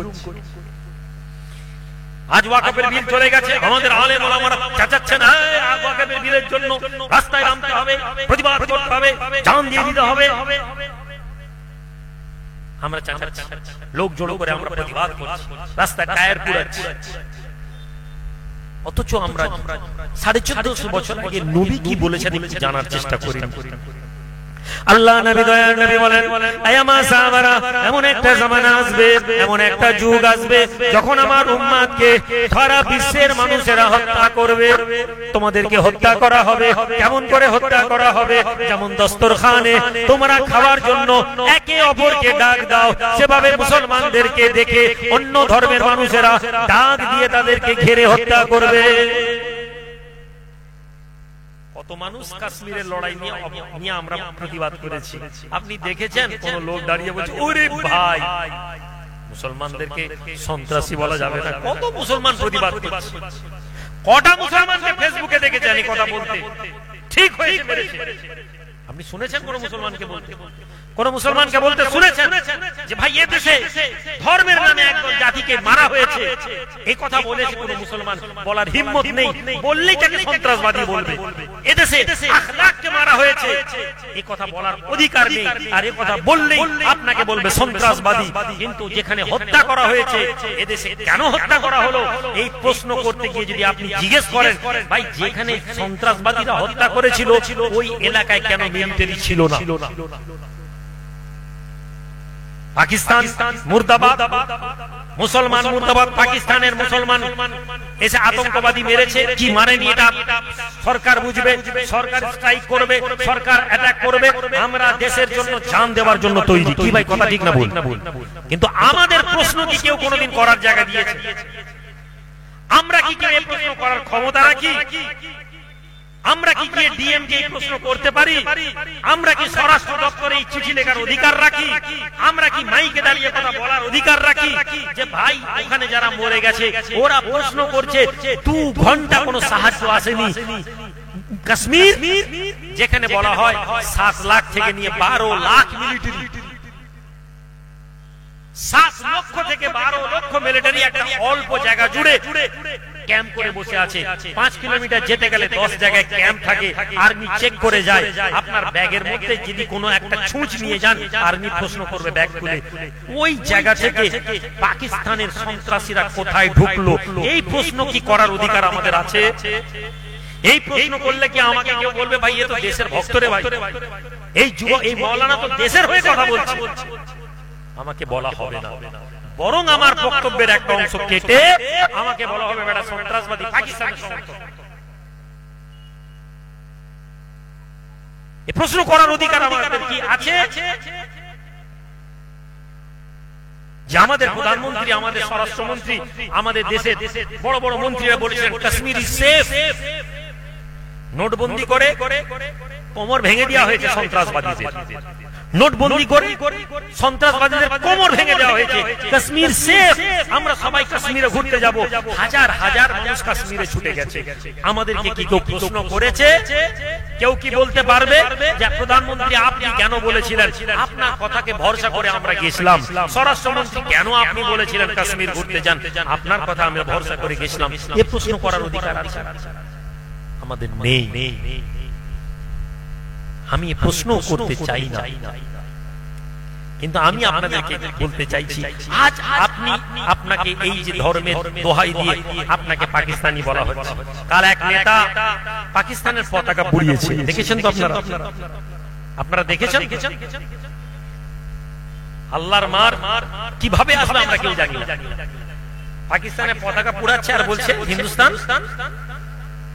পুরাচ্ছে, পাকিস্তানের পতাকা আর মুখ থেকে বেরোচ্ছে হিন্দুস্তান মুর্দাবাদ। চোখের মধ্যে ইমাজিন করুন এই দৃশ্যটা। একজন টুপি পরা লোক মুখ ফুসকে বলে দিয়েছে এই শব্দটা, মুখ ফুসকে এই শব্দটা বলেছে, আর ভিডিও রেকর্ড হয়েছে। তারপরে আইটি সেল এই শব্দটাকে নিয়ে গোটা দেশের মধ্যে কি চালাতে পারে, মিডিয়া কি চালাতে পারে, আপনারা কল্পনা চোখে দেখেছেন? আপনার কাছে খবর পৌঁছাতে পৌঁছাতে, অরিজিনাল খবর পৌঁছাতে আপনি 10,000, 20,000, 50,000 গাল আগে শুনে নেবেন। আপনি কমেন্ট বক্সে আপনাকে 2 লাখ, 4 লাখ গাল দিয়ে দিবেন। গোটা 100 কোটির মধ্যে 70 কোটি জনগণের একটা অংশ। কেন? আমরা কি কেউ প্রশ্ন করেছি এত পাকিস্তানের পতাকা ওই লোকগুলোর কাছে কি করে? আমরা কি কেউ প্রশ্ন করেছি কালকে ওই লোকের মধ্যে একজন কেউ যদি মাথা উন্নে করে ওইরকম একটা পাকিস্তানের পতাকা দিয়ে পাকিস্তান জিন্দাবাদ বলে দেয়, ভারতের মাটিতে দাঁড়িয়ে কোন একটা ভারতের রেল স্টেশনের সামনে দাঁড়িয়ে যদি এই কথা বলে দেয়, বলে দিয়ে যদি চলে যায়, কালকে কে গাল দিবে? কাকে গাল দিবে? আপনাকে এবং আমাকে গাল দিবে। কোনদিন আমরা কি প্রশ্ন করার ক্ষমতা রাখি? অত আমরা কি পুলিশকে এই প্রশ্ন করতে পারি এত পাকিস্তানের পতাকা এদের কাছে এলো কোথা থেকে? পাকিস্তানের পতাকা 1,000, 1 লাখ পুরান, আমাদের কিছু যায় আসে না। দেশে দেশে লড়াই হবে, আমরা আমাদের ভারতের পক্ষে দাঁড়াবো, এটা আমাদের স্টেটমেন্ট। কিন্তু প্রশ্ন এদের কাছে এত পাকিস্তানের পতাকা আসে কোথা থেকে? তাহলে কি বুঝে নিতে হবে যে সব মজুদ আছে। বোরখার ভেতরে যেমন আমাদের জন্য মোদীজি 3 তালাক বার করে দিয়েছেন, আর হাতের মধ্যে হাত তুলে যখন স্লোগান দিতে গেছে হাতের মধ্যে শাঁখা যেমন বেরিয়ে যায়, বোরখা মুখ ঢাকার হাতে শাঁখা পরা, এরকম ধরনের লোকেদের তো অভাব নেই। সম্মানিত হাজিরি, এই প্রশ্নগুলো আপনি করতে পারেন না, কিন্তু আপনাকে একটা ছোট ভাবে এর উত্তর আপনি আপনাদেরকে বলতে পারি। নবীজি 1450 বছর আগে বলেছিলেন, একদিন রাসূলুল্লাহ মজলিসে বসে আছেন, আল্লাহর নবীর চেহারা মোবারক চিন্তা, সাহাবারা এসেছেন, ইয়া রাসূলুল্লাহ আপনি চিন্তিত কেন? হে আল্লাহর নবী, হে আল্লাহর রাসূল, আপনার চেহারা মোবারক চিন্তা কেন? আপনার মধ্যে চিন্তা দেখা যাচ্ছে। হে আল্লাহর নবী, কি কারণে আপনি এত চিন্তিত? রাসূলুল্লাহ নবী আমার জবাব দিয়েছিলেন, এখনই জিবরিল আমিন আমাকে জানিয়ে দিয়ে গেলেন, ইয়া রাসূলুল্লাহ একটি জামানা আসবে, একটি সময় আসবে যখন আল্লাহ পাক আপনার উম্মতদেরকে ধ্বংস করে দেবেন, আপনার উম্মতকে কতল করা হবে, আপনার উম্মতকে হত্যা করা হবে, আপনার উম্মতিদের ইজ্জত নষ্ট করে দেওয়া হবে। নবী বলছেন আমি চিন্তা করব না, আমাকে এখনই জিবরিল আমিন জানিয়ে গেল আমার উম্মতকে হত্যা করা হবে, আমার উম্মতকে কতল করা হবে, আমার উম্মতদের ইজ্জত নষ্ট করা হবে। আমি চিন্তা করব না। সাহাবারা নবীর মুখের দিকে তাকিয়ে আছেন, অবাক হয়ে শুনছেন, ইয়া রাসূলুল্লাহ, ওই টাইম মুসলমান কি দুনিয়াতে কমে যাবে? মুসলমানের সংখ্যা কি অনেক কম হয়ে যাবে যে মুসলমানদেরকে সবাই মিলে মারবে? নবীজি বলছেন না, বরং গোটা বিশ্বে আল্লাহ পাক মুসলমানদেরকে রাখবেন। মুসলমানের সংখ্যা গোনা সম্ভব হবে না, যেমন সমুদ্রের ফেনা হয়ে যায় তেমনি গোটা পৃথিবীতে মুসলমান হয়ে যায়। এক ভাই বলছেন সুবহানাল্লাহ, তার মনে হয়েছে এটা সুন্দর কথা। আপনাকে হত্যা করার কথা বলা হয়েছে, আপনি সংখ্যায় হয়ে যাবেন, গোটা পৃথিবীতে আপনি থাকবেন, গোটা পৃথিবীতে মুসলমান থাকবে, কিন্তু তাকে হত্যা করা হবে। নবীজি বলছেন, হ্যাঁ ওই নবী যে নবীর সম্পর্কে তোমার কোনো ধারণা নেই, যে নবীকে তুমি টুপি পরার নবী, যে নবীকে জোরে আমিন পড়েছেন না আস্তে আমিন পড়েছেন, এই নবী তুমি বানিয়ে দিয়েছো। যে নবী বুকে হাত বেঁধেছেন না পেটে হাত বেঁধেছেন, এই নবীকে মুসলমান তুমি বানিয়ে দিয়েছো। যে নবীকে তুমি বানিয়েছো, নবীর গোল টুপি পরতেন না লম্বা টুপি পরতেন, সেই নবীকে বানিয়েছো। যে নবী তোমার কাছে নবী বলতে 8 রাকাত পড়েছেন না 20 রাকাতে তারাবি পড়েছেন, ওই নবীকে তুমি নবী বানিয়েছো। যে নবী 1400 বছর আগে তোমার ফিউচারের কথা বলে দিয়ে যাচ্ছেন, সেই নবীকে তুমি স্টাডি করোনি, সেই নবীকে তুমি পড়োনি। তুমি কোন নবীকে পড়েছো? যে নবী গোল জামা পরতেন না লম্বা কাটা জামা পরতেন। আজ মুসলমানের কাছে নবীকে নিয়ে রিসার্চ কি? মাদ্রাসা শিক্ষকদের রিসার্চ কি নবীকে নিয়ে? নবী 8 রাকাত পড়েছেন না 20 রাকাত পড়েছেন, ওই নবীকে নিয়ে আলোচনা আমাদের মধ্যে নেই। যে নবী কোরআনের মধ্যে থেকে যে নবীকে আল্লাহ মারাজাল বাহরাইন ইয়ালতাকিয়ান, দুইটা সমুদ্রের বিবরণ দিয়েছেন, সায়েন্সের ব্যাপারে যে নবীকে বর্ণনা করেছেন, সমুদ্রের দুইটা সমুদ্রের বর্ণনা যেখানে একে অপরের সাথে পানি মিলে যায় না। আমাদের নবী কেন এই কথা বললেন? নবী কি করে জানলেন? মরুভূমির মাঝে একজন নবী, সেই নবী কি করে এই কথা বলেন আমরা জানি না। আমাদের ওই নবীকে আমরা চিনি না। সারাদিন যুবক কোরআন খতম করছে, শবে বরাতের মাসে কোরআনের ফাঁক নেই। হাফিজ সাহেব, মৌলী সাহেব, আমি রুহুল আমিন, নবী নূরের নবী, নবীর মাটির নবী, এই নিয়ে তর্ক করতে করতে আমার জীবন চলে যাচ্ছে। নবী নূরের নবী বলে 4টা যুবক ছেলেকে যে ক্যাম্প পড়তে না ক্যাম্প পড়িয়েছি। আমি মনে করছি আমি পায়দামান, আপনি মৌলী সাহেব বুখারীর হাদিস শুনিয়ে বলছেন বাবা নবী ক্যাম্প পড়েননি, সাহাবা ক্যাম্প পড়েননি, ক্যাম্প বেদাত। 4টা ছেলে বলছে হুজুর আজ থেকে ক্যাম্প পড়বনি। আপনি মনে করেন আপনি সফল, আপনি মনে করলেন 4 জন যুবক এখানে নামাজ পড়ছিল, বুকে হাত নাভিতে হাত বেঁধে, আজ বুকে হাত বেঁধে নামাজ পড়ছে, মানে আরে আমরা কামিয়াব। 4টা ছেলেকে একদম হানাফি থেকে আহলে হাদিস বানিয়ে দিয়েছি। আমরা ওই নবীকে চিনি না, যে নবী মখলুকের ব্যাপারে কথা বললেন। আমরা জাপানের বিজ্ঞানীদের ব্যাপারে শুনলাম না, জাপানের বিজ্ঞানীরা নবীর ব্যাপারে কথা বলে গেছে। নবী বলছেন যে কোরআন বলছে কুনু মা'আস সাদিকিন, ভালো লোকেদের সঙ্গী হয়ে যাও। জাপানের বিজ্ঞানীরা বলল ভালো লোকেদের সঙ্গী হতে হবে কেন? ভালো লোকেদের সঙ্গে কি কারণে হতে হবে? ভালো লোক কি কোনো প্রভাব ফেলে মানুষের জীবনে? জাপানের সায়েন্টিস্টরা শুরু করলো রিসার্চ। কি রিসার্চ করছে? তারা রিসার্চ করছে যে মায়ের গর্ভ থেকে নিয়ে 2 জন বাচ্চাকে তৈরি করছে। মায়ের পেটে একজন বাচ্চা কি করছে? একজন মাকে স্লাম এরিয়ায়, বস্তি এরিয়ায় একজন মেয়েকে রাখে, একজন মহিলাকে রেখে ওখানে বড় করছে। ওই মহিলা সারাদিন ঝগড়া ঝাঁটি, খাবার ঠিক নেই, নোংরা বস্তির মধ্যে সে বড় তার বাচ্চাকে পেটের মধ্যে বড় করছে। আরেকজন মাকে কি করলো? একটা সফিস্টিকেটেড ঘর, যেখানে সকালবেলা অ্যালার্ম দিয়ে তার ঘুম ভাঙে, সারাদিন সে একটা ডায়েটিং এর মধ্যে থাকে, সমাজে কোনো গালাগালি শুনতে পায় না, ঝগড়া নেই, শিক্ষার আলোচনা, উঁচু হাই স্ট্যান্ডার্ড কথাবার্তা, ওই পরিবেশে তাকে বড় করলো। মা বড় হলো, বাচ্চা ডেলিভারি হলো, বাচ্চাকে এই পরিবেশে বড় করলো। ওই ছোট্ট মেয়ে ওই ইসলাম এরিয়াতে ঝগড়া চেঁচা মেচি, রাতের বেলা চিল্লা চিল্লি হয়, বাচ্চা মেয়ে প্যাঁ করে ঘুম থেকে উঠে, মানে একটা বিতি কিচ্ছিরি জায়গা থেকে বড় করতে লাগলো। ওই মেয়ে 2 বছরের মধ্যে ওকে গাল, বদমাশি, মারামারি সব শেখাতে লাগলো। খাদ্য 3 জনের মধ্যে বসিয়ে রেখে 2 জনে খাদ্য দেয়, দিয়ে মারামারি করে খাবার খায়, ওইটুকু মেয়ে খাওয়া ঝগড়া করে, এইভাবে তাকে বড় করলো। বড় করতে করতে 2 জন যখন বড় হলো, 10 বছর বয়সে এলো, 10 বছর বয়সে ওই 2 মহিলাকে তারা একটা জায়গায় এক্সপেরিমেন্ট করার জন্য, মানুষ কি ভালো প্রভাব কারো উপরে পড়ে, মন্দ প্রভাব কারো উপরে পড়ে, নবী বলছেন তোমরা বন্ধুত্ব করো, বেছে, কেননা বন্ধুর প্রভাব তোমার উপরে পড়ে। এই হাদিসগুলোকে তারা একত্রিত করেছিল, এই হাদিসগুলোকে তারা জড়ো করেছিল 1450 বছর আগে। প্রফেট মুহাম্মদ, যিনি সাইকোলজিস্ট, পৃথিবীর শ্রেষ্ঠ মনস্তত্ত্ব বিজ্ঞানী, যিনি মানুষের মানসিক অবস্থাকে রিসার্চ করেছেন, যিনি মানসিক অবস্থার বর্ণনা করেছেন, সেই নবীকে দেখি আমরা রিসার্চ করে মুসলমান মাদ্রাসাতে শুধু নবীর হাদিস পড়িয়েছে, নবীর হাদিসের ব্যাখ্যা করে। কেননা আমাদের কাছে অত সময় নেই, 20 রেখাত 8 রেখাত 1450 বছর ধরে লড়াই করছি। নবীর মনস্তত্ত্ব শ্রেষ্ঠ মানব রাহমাতুল লিল আলামিন এই কথা বলে আমরা বলছি বিশ্ব নবী। একজন খ্রিস্টান মুহাম্মদ রাসূলুল্লাহকে কেন বিশ্ব নবী বলবে? সে কেন বলবে মুহাম্মদ রাসূলুল্লাহ নবী? এটা আমাদের প্রমাণ করতে পারিনি। হ্যাঁ, খ্রিস্টানের জাপানের সায়েন্টিস্টরা বলেছে প্রফেট মুহাম্মদ রাসূলুল্লাহর রিসার্চের পর আমরা এই কথা বলতে পারি তিনি গোটা মানব জাতির নবী ছিলেন। জোরে বলুন সুবহানাল্লাহ। দুইটি বাচ্চাকে একটা ঘরে আনা হলো, একটা বেড, এমন একটি বেড দেওয়া হয়েছে যেখানে একজন ঘুমালে বেশি জায়গা, দুজন ঘুমালে জায়গা শর্ট পড়ে যায়। এই জায়গায় দুজনকে বলা হলো তোমরা গিয়ে ঘুমাও। এই মেয়েটি যে হিংসুটি ঝগড়া, রাতের বেলা এক ধাক্কা মারলো। এই মেয়ে যে কোনোদিন ঝগড়া দেখেনি, যে কোনোদিন খারাপ কথা শুনেনি, সে ভয়ে ভয়ে গিয়ে ফ্লোরে গিয়ে চুপচাপ ঘুমিয়ে গেল, সেখানে ঘুমালো। সকালবেলা খাবার দেওয়া হয়েছে, এমন খাবার দেওয়া হয়েছে যা দুজনের জন্য কম, একজনের জন্য বেশি। বলা হলো তোমরা খাও। এই মেয়েটি ধাক্কা মেরে তাকে ফেলে দিয়ে কিছু খেলো, খাবার নষ্ট করে দিল। সমস্ত কিছু ইনসাফিসিয়েন্ট দেওয়া হলো, যা যথেষ্ট নয় দুজনের জন্য, কিন্তু একজনের জন্য বেশি। কিছুদিনের মধ্যে এই মেয়েটি অসুস্থ হয়ে গেল। কোন মেয়ে? যে মেয়েটি বদমাশ পরিবেশ থেকে বড় হয়েছে। কিন্তু সে দেখতে পেল এই মেয়েটি তার যখন রাতের বেলা জ্বর হয়েছে, এ তার মাথায় পানি দিচ্ছে, এ তাকে শুশ্রূষা করছে, এ তার পায়ে টিপছে।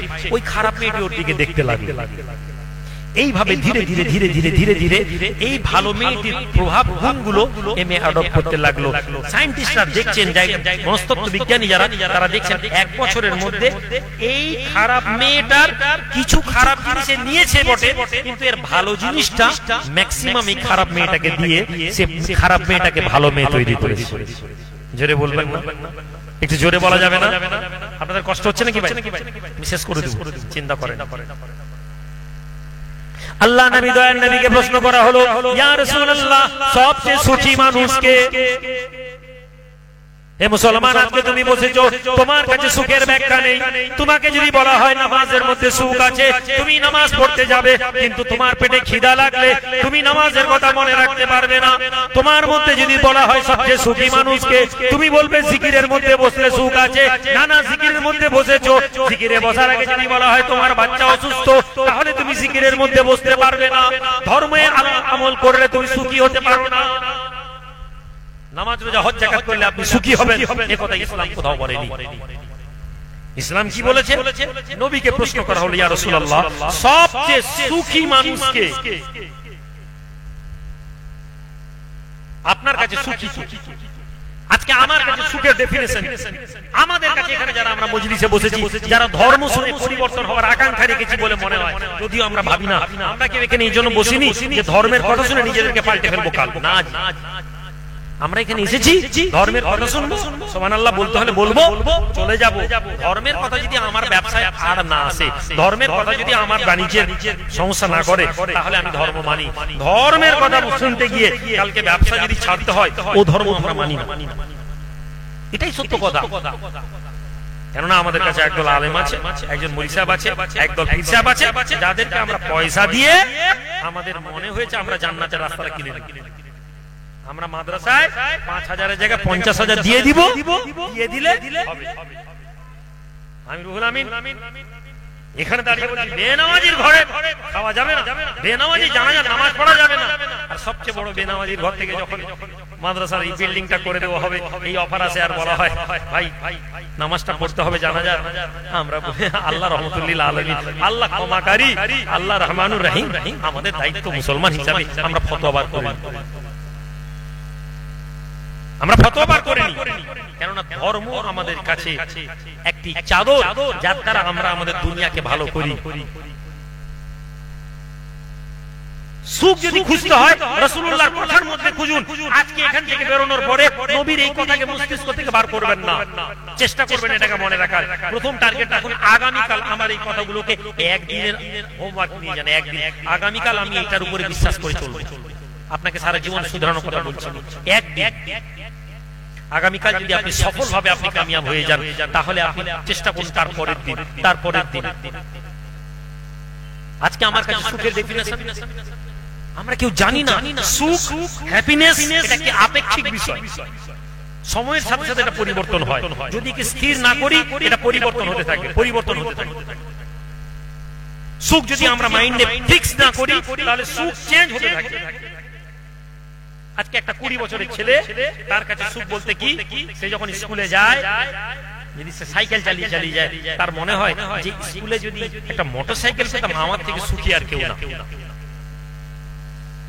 আজকে আপনি একজন সাধারণ ব্যবসায়ী কোম্পানিতে কাজ করেন, আপনার কাছে সুখ বলতে ভাই প্রতিদিন বাসের ঠেলাতে উঠে ঠেলাঠেলি করে কাজে যেতে হয়। যদি একটা মোটরসাইকেল হতো 20 মিনিট ঘরের মধ্যে আরো টাইম দিতে পারতাম, আরো বিবির সাথে গল্প করতে পারতাম, বাচ্চাদেরকে আরো একটু সময় দিতে পারতাম। একটা মোটরসাইকেল নেই, আজকে সময়ের আগে যেতে হয়, বাস মিস হয়ে গেলে সমস্যা। আজকে আপনার কাছে সুখ কি, মোটরসাইকেল। আল্লাহ একটা মোটরসাইকেল দিয়ে দিলেন, আপনি মোটরসাইকেলে করে যাচ্ছেন। কিছুদিন আপনি বড় খুশি, বড় সময় লাগছে, 1 মাস 2 মাস 3 মাসের পরে আর আপনার কাছে মোটরসাইকেলটা সুখ দিচ্ছে না। এটা একটা অংশ আপনার লাইফের হয়ে গেছে। হঠাৎ আপনি যেতে যেতে দেখছেন আপনার বন্ধু একটা মারুতি সুইফট কিনে নিয়েছে, আপনার মনের মধ্যে সুখ চেঞ্জ হয়ে গেল। দুজনে একই কোম্পানিতে কাজ করি, একটা গাড়ি নিয়ে নিল, এসিতে করে কি আনন্দের সাথে যাচ্ছে, এসির ভিতরে কি আনন্দের সাথে যাচ্ছে। আপনার কাছে সুখের ডেফিনেশন চেঞ্জ হচ্ছে, আপনি জানেন না। আপনি এসিতে করে যাচ্ছেন, আপনার কাছে মনে হয়েছে যে এরকম একটা গাড়ি হলে ভালো হতো, আপনার সুখ চেঞ্জ হয়ে গেল। আবার আপনি ওই সুখের তালাশ করতে লাগলেন। ঠিক একই ভাবে আপনার একটা বাড়ি দরকার হয়ে পড়লো। এখন একতলা বাড়ি আছে, একটা দোতলা বাড়ি হলে ভালো হতো, একটা অ্যাটাচ বাথরুম হলে ভালো হতো। এই করতে করতে আপনার মনে হয়েছে এখন পাখা আছে, একটা যদি এয়ার কুলার হতো, এয়ার কুলারের থেকে একটা এসি হতো। আপনি একটা মনে করছেন একটা এসি হয়ে গেলে গরমে খুব সুন্দর ঘুম হবে, সকালে ফ্রেশ ডিউটি যাব। আপনি জানেন না আপনার পাশের বাড়িতে বড় কন্ট্রাক্টর, তার ঘরে এসি আছে, রাত 2টার সময় আপনি দেখেন এসে উঠে বসে যায়। ও বলে কি হলো, হাম দিচ্ছে, টেনশনে ঘুম ধরছে, এসি আটকে করা আছে, তার ঘুম ধরে। আপনার মনে হচ্ছে এসি লাগিয়ে দিলে ঘরে ঘুম হবে, এটা আপনার মেন্টাল স্যাটিসফ্যাকশন, কারণ এটা আপেক্ষিক বিষয়। আপনি যদি ধার্মিক হতেন, আপনি যদি ধর্ম বুঝতেন, নবীজিকে জিজ্ঞেস করা হলো ইয়া রাসূলুল্লাহ সবচেয়ে সুখী মানুষকে, নবীজি জবাব দিচ্ছেন আল্লাহ নবী, দয়ার নবী, নূর নবী বলেন দুনিয়ার জমিনে ওই ব্যক্তি সবচেয়ে সুখী মানুষ, পৃথিবীর জমিনে ওই ব্যক্তি সবচেয়ে সুখী যে ব্যক্তি রাতের বেলা তার সন্তান সন্ততিকে নিয়ে, তার পরিবারকে নিয়ে আল্লাহ পাক যাকে হালাল রুজি দেয়, 2টি মুখা খাবার দেন, সে পেট পূর্ণ করে খেতে পারে, ওই ব্যক্তি পৃথিবীর জমিনে সবচেয়ে সুখী মানুষ। জোরে বলা যাবে না? নবীজি বললেন আপনি যদি সন্ধ্যেবেলা রাতের বেলা আপনার সন্তান, আপনার বিবি, আপনার ছেলেকে নিয়ে যদি আপনি খাচ্ছেন, হতে পারে সেটা ডাল ভাত, হতে পারে সেটা গোস্ত ভাত, হতে পারে সেটা মাছ ভাত, হতে পারে সেটা বিরিয়ানি, যাই খাচ্ছেন, পরিবারকে নিয়ে যদি একসাথে বসে খান, আল্লাহর নবী বলছেন পৃথিবীর শ্রেষ্ঠ সুখী মানুষ আপনি। নবী বলছেন কতজন আমরা এই জায়গার মধ্যে দিয়ে যাই আর কতজন আমরা এটাকে সুখ মনে করি। আমাদের কাছে এটা কোনো সুখী নাকি ভাই? আপনি মনে করছেন আমি সবচেয়ে বড় পাক্কা মুসলমান, আপনি মনে করছেন আপনি পাক্কা মুমিন, আপনি সুখের ব্যাখ্যা জানেন না। জাপানের বিজ্ঞানীরা এই হাদিসকে নিল, তারা বলতে লাগলো মুহাম্মাদের এই কথাটা, জাপানের একটা টিম আছে, জাপান সরকারের পক্ষ থেকে বিগত 50 বছর 100 বছর ধরে এই সংস্থা রাসূলুল্লাহর প্রতিটি হাদিসের বিশ্লেষণ করে, জাপান সরকার করেছে। জোরে বলুন সুবহানাল্লাহ। অথচ তারা ধর্ম মানে না, কিন্তু তারা নবী মুহাম্মদকে মানে, শ্রেষ্ঠ মানব হিসেবে মানে, শ্রেষ্ঠ মানসিক ডাক্তার হিসেবে মানে, শ্রেষ্ঠ বৈজ্ঞানিক হিসেবে মানে। তারা আল্লাহর কোরআনকে আল্লাহর কালাম হিসেবে মানে না, কিন্তু তারা বলে মুহাম্মদ এমন একটা বই দিয়ে গেছে পৃথিবীতে, যে বইয়ের আদর্শ যদি ধরে নেয় তাহলে তারা কামিয়াব হয়ে যাবে। এই বইয়ে কোনো সন্দেহ নেই। আল্লাহ বলেন যালিকাল কিতাবু লা রাইবা ফি হুদাল লিল মুত্তাকিন, there is no doubt on that book। ওই কিতাবের মধ্যে কোনো সন্দেহ নেই। ওই কিতাবটা কি আমরা জানি না, কিতাবটা কি আমরা বুঝি না। কোরআন আমাদের কাছে একটা বই, আল্লাহর কালাম। কেউ চুমু খায়, কেউ বুকে দেয়, কেউ মাথায় দেয়, কেউ তাকে তুলে রাখে, আর কেউ মা বাপের সবরেশানির জন্য কোরআন হাফেজকে দিয়ে পড়ায়। কোরআনের ভিতরে কি বলা আছে আমরা জানি না। সম্মানিত হাজিরিন, ধর্ম এখানে জানতে গেলে ধর্মের এই লক্ষ্যগুলো বুঝুন। আল্লাহ এবং তার রাসূলের প্রতি পূর্ণ বিশ্বাস আনুন এবং আস্থা আনুন। ধর্ম কি? একটি দুর্দান্ত উদাহরণ দিয়ে বোঝানো হয়েছিল ধর্ম কি। ধর্ম হচ্ছে একটি বাদশার একটি ঘটনা বলা হয়েছিল, হে মুমিন, তোমার কাছে অর্থ দেওয়া হয়নি, কিন্তু তোমাকে যা নিয়ামত দেওয়া হয়েছিল তুমি যদি সেটা বুঝতে। একজন লোক ছিল, এই ধর্মের এই ব্যাখ্যাটা আপনাদেরকে বলি, আপনারা বুঝতে পারবেন। একজন বড় প্রবীণ লোক ছিলেন।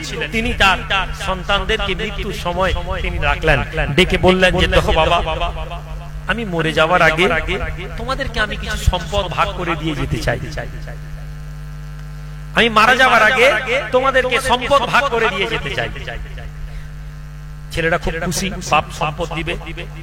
তিনি তার 4টা সিন্ধুকের মধ্যে সম্পদ ভরলেন, ভরে তালা লাগিয়ে 4টা ঘরের 4টা কোণে রেখে দিলেন, রেখে মাটি কেটে দিলেন। পরের দিন ছেলেদেরকে ডাকলেন, বললেন শোনো বাবা, আমি আমার ঘরের 4 কোণে 4টা সিন্ধুক রেখেছি। এই 4টা সিন্ধুক তোমাদেরকে দেওয়া হলো। এই 4টা সিন্ধুকের মধ্যে কে কোন সিন্ধুক নিবে তোমরা বলো। বড় ছেলে বলল আমি উত্তর দিকেরটা নেব। যাও বাবা, তুমি উত্তর দিকে লিখে রেখে দাও, ভুলে যাবে। মেজ বলল আমি দক্ষিণ দিক, সেজ বলল আমি পূর্ব দিক, ছোট বলল আমি পশ্চিম। এভাবে যে যার একটা করে দিক নির্ণয় করে তারা তাদের সিন্ধুক করে দিল। বাপ বলল এখন কিন্তু তোমরা কেউ খুলবে না, তোমরা মারামারি করবে না, ঝগড়া করবে না, যে যার তকদিরে যা পেয়েছো এটা নিয়ে সন্তুষ্ট থাকবে। এছাড়াও আমি প্রচুর সম্পদ ছেড়ে যাচ্ছি যাতে তোমাদের কোনো অভাব না হয়। আল্লাহর বান্দা 4 ছেলে খুশি খুশি মনে মনের সিদ্ধান্ত নিয়ে নেয়, আব্বা এত সম্পদ দিয়েছে, আবার মাটির নিচে 4 ভাইকে বড় বড় 4টা সিন্ধুক দিয়ে রেখেছেন। আব্বা ইন্তেকাল করে গেলে আমরা এই সিন্ধুকের মালিক হয়ে যাব। কয়েকদিন পরে তার বাবা দুনিয়ার জমিন থেকে চলে যায়। ওই ব্যক্তি দুনিয়ার জমিন থেকে চলে গেলে ছেলেরা তার বাবার জানাজার নামাজ ব্যবস্থা করে। বাবা মারা যান, জানাজা হয়, দোয়া হয়, দোয়ার মজলিস হয়, বাপের নামে দোয়া চয়, সওয়াব রেসানির মাহফিল হয়। এইভাবে কিছুদিন কেটে যায়। 1 মাস 2 মাস কেটে গেছে। 1 মাস 2 মাস কেটে যাওয়ার পরে এবার এক ভাই বলছে, আব্বা, ভাই বড় ভাই, আব্বা যে সম্পদ দিয়েছিল, আমাদের সম্পদের অভাব তো নেই, কিন্তু আমাদেরকে জানতে হবে আব্বা কি কি রেখে গেছে, এটা কি খোলা যায়? বড় ভাই সব ভাইদেরকে ডাকলো যে দেখো আমি বড়, আব্বা বলেছিল আমরা যেন ঝগড়াঝাটি না করি, তোমরা কি সবাই সম্মতি দিচ্ছ? সব ভাই বলল হ্যাঁ ভাই, চলো চলো। কত যে যা যে পূর্ব দিক নিয়েছিল সে পূর্ব দিক, যে উত্তর দিক, সবাই কত খুলে খুলে বার করলো। এক ভাই খুলেছি যখন দেখছে সোনা জাহরাত মণি মুক্তা ভর্তি, সবাই দুর্দান্ত, মাশাআল্লাহ, খুব খুশি। এ ভাইয়ের মনের মধ্যে আনন্দ, এত সম্পদের সাথে সাথে আবার এক সিন্ধুক জহরাত সোনা নিয়েছে। আবার এক ভাই খুললো, সে ভাই খুলে দেখে আশরাফি টাকা পয়সা সম্পদ সমান মূল্যের আশরাফি তার মধ্যে রাখা আছে। এ ভাই বড় খুশি। পাশের আরেক ভাইকে খুলতে বলা হলো, সে খুললো। সে যখন খুলছে, সে খুলে অবাক দেখে, সে দেখে খালি হাড্ডির গুঁড়া। খুলছে, হাতড়াচ্ছে, পুরো সিন্ধুকে হাড্ডির গুঁড়া পড়ে আছে। অবাক হয়ে গেছে, আরে হাড্ডির গুঁড়া। আরেক ভাইকে তাড়াতাড়ি খুলেছে, খুলে সিন্ধুক খুলে দেখে সিন্ধুকের মধ্যে শুধু মাটি ভরা, শুকনো মাটিতে ভর্তি। মাথা খারাপ, কি করে সম্ভব? আব্বা দুবাস্ত সিন্ধুকে এত মূল্যবান সম্পদ রাখলো, আর দুটো একটা হাড্ডির গুঁড়া আর একটি মাটির গুঁড়া। কোন ভাই তো ঝগড়া করতে পারছে না, যে যার সিদ্ধান্তে তো নিয়েছে। তারা ভাইরা বলল যে শোনো, আমার আব্বা তো ন্যায়পরায়ণ ছিলেন, আমার আব্বা তো হকপরস্ত ছিলেন, ফলে আমার আব্বা এই যে কাজ করেছে এর মধ্যে কোনো হিকমত আছে, কোনো কৌশল লুকানো আছে।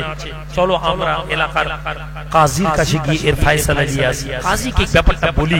কাজী বড় জ্ঞানী লোক ছিল। কাজী আমার আব্বাকে চিনতো আমাদের, চলো যাই। বেরিয়ে যাচ্ছে, যেতে যেতে রাস্তায় কাজী ছেলের সাথে দেখা হয়েছে। কাজী বলছে, ভাই তোমার আব্বা কোথায়? বলে আমার আব্বা তো পাগলা হয়ে গেছে, আর কি আমার আব্বার কথা বলবো। ওরা অবাক হয়ে গেছে, কাজীকে তো কালকে দেখলাম ভালো, হঠাৎ রাতারাতি পাগল হয়ে গেছে। এগিয়ে যাচ্ছে, যেতে যেতে গিয়ে লক্ষ্য করে দেখছে কাজীর মেয়ে দাঁড়িয়ে আছে। কাজীর মেয়েকে বলছে, বোন আপনার আব্বা কোথায়? বলে কেন, কি হয়েছে? বলে আমার আপনার আব্বার কাছে একটা বিষয় পরামর্শ নিব।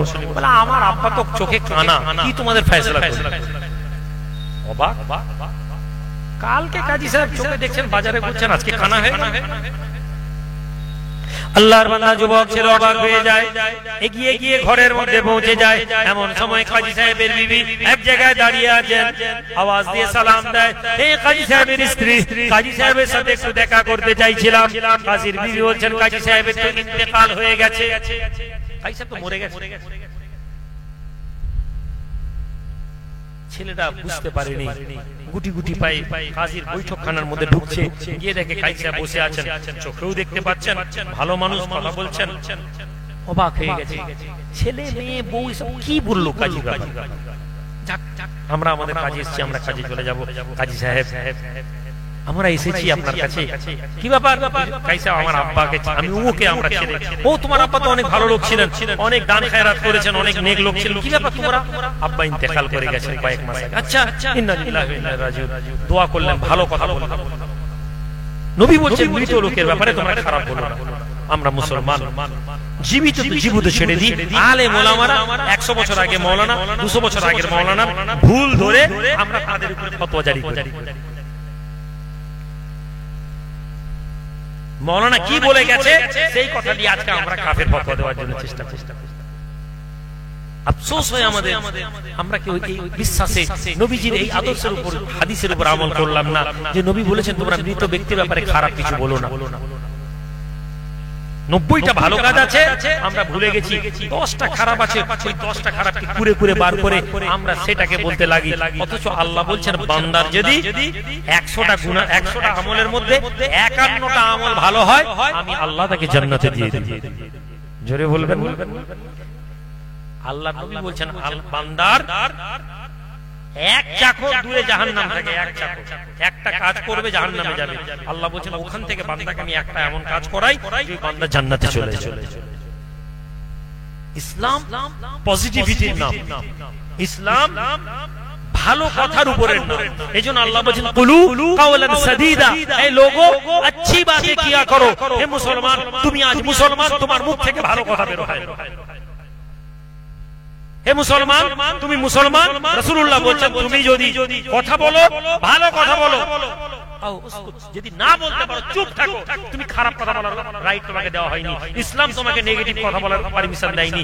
আজ মুসলমান পজিটিভ কথা বলার এখতিয়ার নেই। মরা লোকের ব্যাপারে আমরা খারাপ কথা বলতে 1 সেকেন্ড সময় লাগাই না, বলে বলি হক কথা বলছি। আরে ভাই কিতাবের মধ্যে আছে, আরে ওই কথা বলেছিল, আরে ওই লোক কাফের, এই জন্য এখানে বলা আছে, আরে ওই লোক এটা বলেছে। সুবহানাক, আল্লাহ আমাদেরকে ক্ষমা করেন।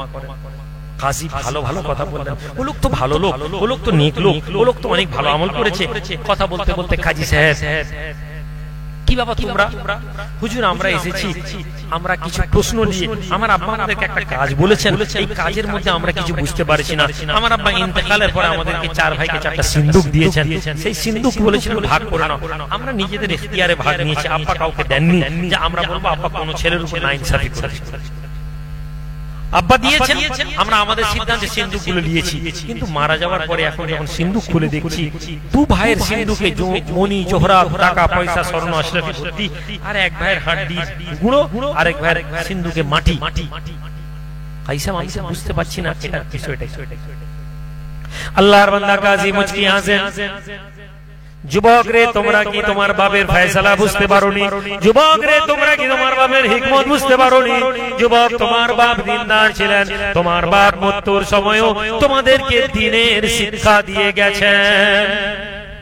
তোমার আব্বা তো তোমাদেরকে ধর্মের কথা শিখিয়ে দিয়ে গেছেন, তোমরা তোমার আব্বার হিকমতটা বুঝতে পারোনি। হে যুবক, তোমার আব্বা মরতে মরতে তোমাদেরকে সকলকে সমান অধিকার দিয়ে গেছেন, কিন্তু তোমরা তা নিতে পারোনি। শোনো, তোমার আব্বা যে হাড্ডির গুঁড়ো দিয়ে গেছেন তোমাকে ব্যাগে। আসলে তোমার আব্বা এই সিদ্ধান্ত শুনিয়ে দিয়ে গেছেন, যত পশু গবাদি পালন আছে তোমাদের, যে বড় ঘোড়া গাই যা আছে উট, সবকিছুর মালিক তুমি। তখন এক ভাই বলছে, হ্যাঁ আব্বা তো সব সম্পদ দিয়েছেন, কিন্তু জানোয়ারের কোনো ভাগ করে দিয়ে জানি। আরেক ভাই, তুমি বললেন তোমার মাটিতে শুকনো মাটি আছে, এই শুকনো মাটি দিয়ে তোমার আব্বা তোমাকে এই শিক্ষা দিয়ে গেছেন, এই শুকনো মাটিতে তুমি পানি ঢালো, তুমি দেখতে পাবে ওর মধ্যে থেকে শস্য বেরোচ্ছে, কি গাছ বেরোচ্ছে, কি বেরোচ্ছে, যে শস্য বেরোবে তুমি জেনে নাও ওই জমিনটা তোমার আব্বা তোমাকে দিয়েছেন। ভাইরা বলতে লাগলো, আব্বা খেজুর গাছের বাগান কাউকে দেননি, অন্যান্য শস্য সবাইকে দিয়েছেন, খেজুর বাগানটা আমাদেরকে দেননি। বলতে লাগলো যে এই বিচার মধ্যে কি খেজুর আছে? তারা মাটি করে গিয়ে দেখলো যে হ্যাঁ আসলে খেজুরের বীজা আছে। বলতে লাগলো বলে কাজী বলেন, শোনো ধর্মের শিক্ষা কি? হে আল্লাহর বান্দা, দুনিয়ার জমিনে দুইটা জিনিস প্রকাশ্যে, একদিকে তুমি দেখতে পাবে সম্পদ, একদিকে দেখতে পাবে অর্থ। এই অর্থ সম্পদ অর্জন করার জন্য তোমাকে মেহনত করতে হবে না। এই যুবক, রাতের বেলা একটি গাড়ি দাঁড়িয়ে আছে, ওই গাড়ি থেকে যদি তেলটা কেটে বার করে নিতে পারো, তাহলে এক রাতে তুমি অনেক টাকা পেয়ে যাবে।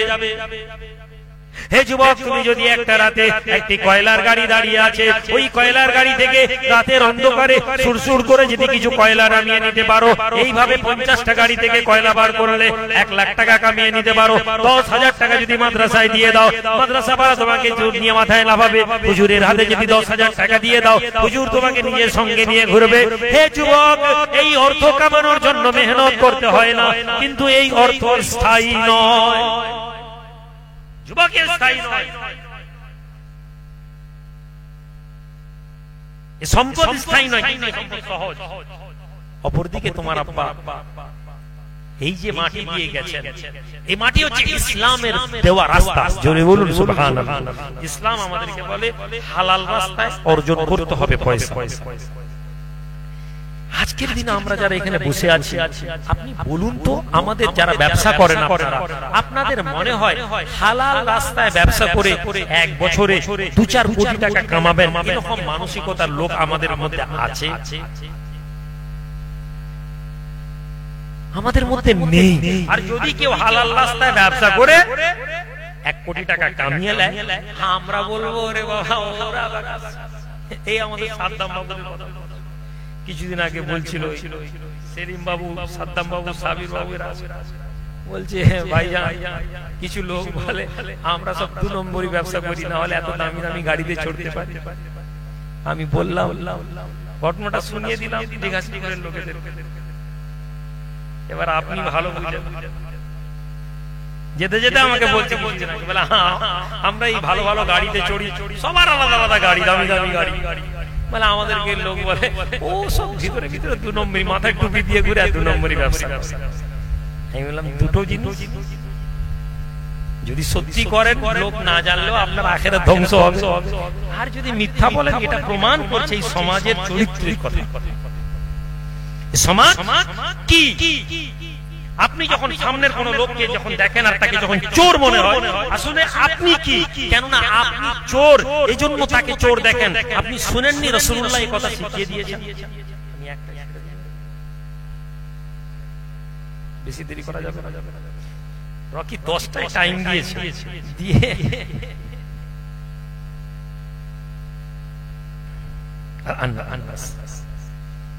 আল্লাহর নবী কথা বলে দেন। আবু জেহেল নবীজির কাছে এসে বলছে, মুহাম্মদ তোমার মতন খারাপ লোক কেউ নেই, তোমার মতন বাজে লোক কেউ নেই, তোমার মতন কুৎসিত লোক নেই। নবীজিকে গালাগালি করছে। আল্লাহর নবী চুপচাপ বসে বলছেন, আবু জেহেল সাদ্দাকতা, তুমি ঠিক বলেছো। সাহাবারা অবাক, আবু জেহেল ঠিক বলেছে।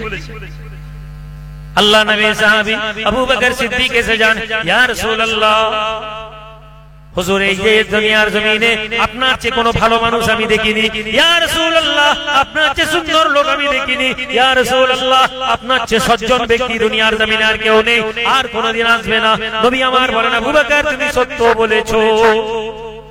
সাহাবা অবাক হয়ে যান, ইয়া রাসূলুল্লাহ, আবু জেহেল একটু আগে এসেছিল, আবু জেহেল আপনার ব্যাপারে খারাপ কথা বলল, আবু জেহেল মিথ্যা বলছিল, অথচ আপনি আবু জেহেলকে বললেন তুমি সত্য বলেছো। ইয়া রাসূলুল্লাহ, আবু বকর বলেছে, আবু বকর সত্য বলেছেন, আবু বকরের কথা আপনি সত্য বলেছেন, কিন্তু আবু জেহেলের ভুলটা আপনি কেন সত্য বললেন আমরা বুঝতে পারিনি। রাসূলুল্লাহ জবাব দিয়েছিলেন, সাহাবা শুনে নাও, যার অন্তর যেমন হবে ওই ব্যক্তি সামনের ওয়ালা লোককে তেমন দেখবে।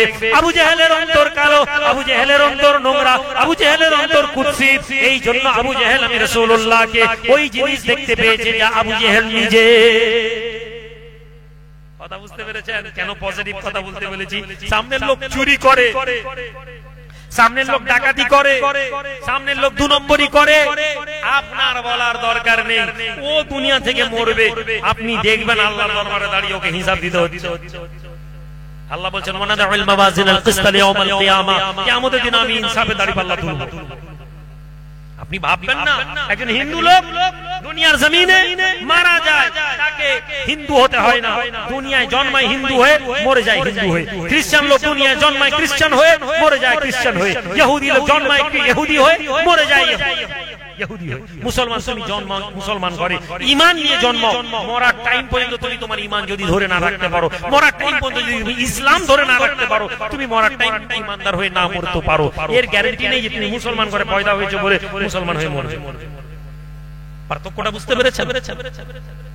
পার্থক্যটা বুঝতে পেরেছেন? 60 বছরের জীবন যথেষ্ট নয়। আপনি মনে করছেন এই 60 বছরের জীবনটা যথেষ্ট।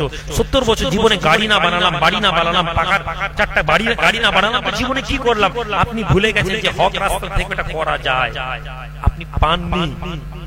আল্লাহ বলেন আনা ইন্না জান্না আবদি ফাইন্না জান্না খাইর ফাইন্নাহু খাইর ফাইন্না জান্না শার ফাইন্নাহু শার। আমি আমার বান্দার ধারণার মধ্যে থাকি, বান্দা যেমন আমার ব্যাপারে ভাববে আমি তেমন। বান্দা ভাববে হালাল রাস্তায় কি আর আল্লাহ রুজি দিবে? বান্দা হবে না। বান্দা মনে করছে চুরি চামারি করে যদি না টাকা কামিয়ে দিয়ে এখন হবে না, বান্দা তোকে চুরি চামারির সুযোগ দিয়ে দিব। রাতের বেলা তাহাজ্জুদের নামাজ পড়তে আল্লাহর বান্দা মসজিদের ভিতরে ঢুকেছে, চোর এসার নামাজ থেকে বসে তাসবিহ গুনছে, সুবহানাল্লাহ সুবহানাল্লাহ সুবহানাল্লাহ। রাত গভীর হবে, মসজিদের ঘড়িটা আর ক্যাশ বাক্সটা তুলে নিয়ে পালিয়ে কে? চোর।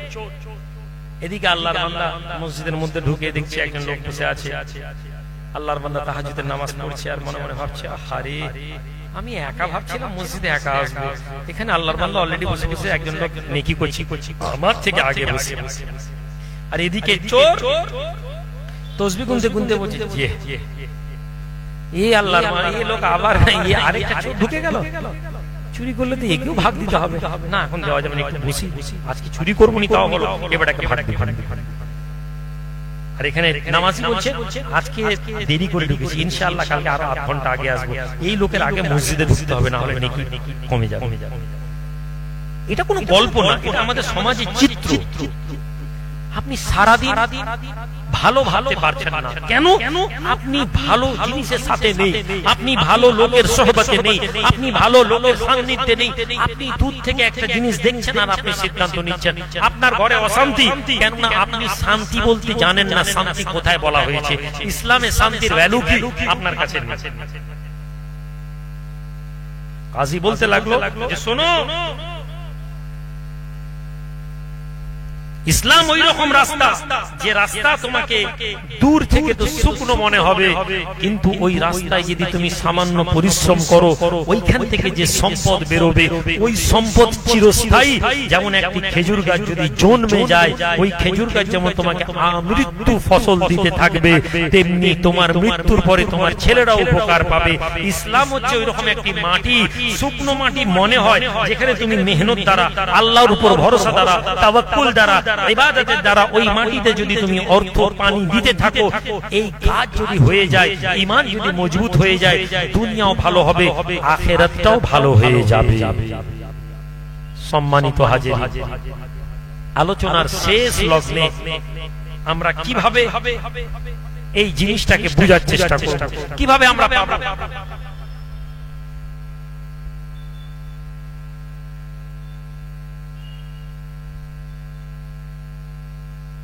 আরে রকি ছবি টবি দিওনি, এটা ঠিক না। আমি এর আগেও তোমাকে সেদিনও বলেছি, মোহাব্বত ভালো জিনিস। আমি জানি ভালোবাসা মোহাব্বত আছে। সাহাবারা বলেন ইয়া রাসূলুল্লাহ, উট আপনাকে দেখে সিজদা করছে, আমরা করব না? সাহাবাদের মহব্বত ছিল, সাহাবারা ভালোবেসেছেন। হে নবী, উট যদি আপনাকে সিজদা করে রাখে, আমরা তো উটের থেকে বেশি আপনাকে ভালোবাসি, আমরাও সিজদা করব। নবী অনুমতি দেন। তাহলে ইসলামে কিছু অনুমতি আছে, কিছু নেই। ভালো লাগাটা বড় কথা নয়। ফটো, ছবি এগুলো অপছন্দনীয় জিনিস। এখন 10 বছর আগে আমার যা মানসিকতা ছিল, আমার তো বয়স হচ্ছে, আমার তো ভাবনা বদলাতে পারে। কি ভাই কথা ঠিক না ভুল? আমি তো মানুষ রে বাবা। আজ থেকে 20 বছর আগে আমার যা জীবন ছিল, এখন তাই আছে। তাহলে 20 বছর আগে যদি আমার কোনো ভুল থাকে, আর আজকে যদি আমি সেটাকে তওবা করে সংশোধন করি, তাহলে আল্লাহর দরবারে এই তওবাটা যদি আমি সঠিকভাবে করি, আল্লাহ বলেন ইল্লা মান তাবা ওয়া আমানা ওয়া আমিলা আমালান সলিহা উলাইকাল্লাযী ইউবাদদিলুল্লাহু সাইয়্যাতিহিম হাসানাত। আর যারা তওবা করে নেয় ভুল থেকে এবং আল্লাহর প্রতি ঈমান আনে এবং ভালো কাজ করে, আল্লাহ বলেন আমি তাদের গুনাহকে নেকিতে পরিবর্তন করে দেব। তাহলে মূর্তি, ছবি ইসলাম বৈধতা দেয়। অল্প বয়সে কিছু ছেলেরা আবেগে পড়েছে, আমরা করে ফেলেছি, ঠিক আছে।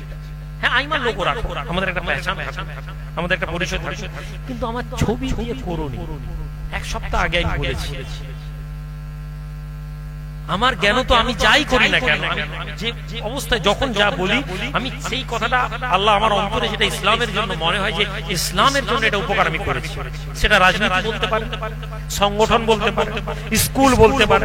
আমার মনে হয়েছে সমাজকে এটা এইভাবে কাজ করলে আমি কিছু দিতে পারবো, আমি চেষ্টা করেছি।